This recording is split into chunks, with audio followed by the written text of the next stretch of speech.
Hi there, it's Jared Hamilton with the Hamilton Group at Cherry Creek Mortgage. Welcome to another edition of Java with Jared. Well, I'm coming to you from my car here this morning because I have parent-teacher conferences, but I wanted to make sure to reach out to you, let you know what happened with interest rates this week and what to expect for next week.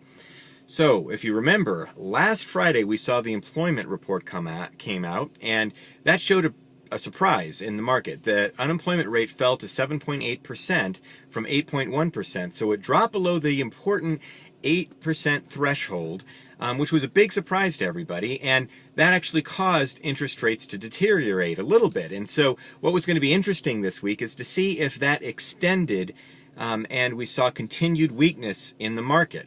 Now this week we had pretty light economic data. The market was closed on Monday for Columbus Day, but when the market opened on Tuesday, interest rates didn't continue to deteriorate. So we saw some shoring up about what happened with the employment report, and that was good news overall for interest rates. They didn't continue to decline. We're also seeing the Federal Reserve buying of mortgage-backed securities really showing some support here for the market. It seems like the Fed enters the market to buy mortgage-backed securities, and remember they're doing that in order to kind of help keep interest rates low.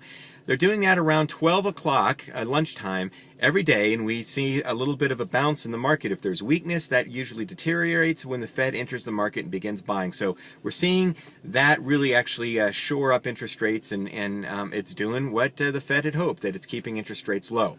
Now this week it was, like I said, pretty light economic data. Didn't really see much come out until today. We saw the Producer Price Index, which measures inflation at the wholesale level with producers, and if there's inflation, that's usually bad for interest rates, and it was pretty tame. It showed only an increase of 1.1%, which was pretty mild, and the core rate, excluding the volatile food and energy, that showed basically no change at all. So inflation's very tame, which is good for interest rates.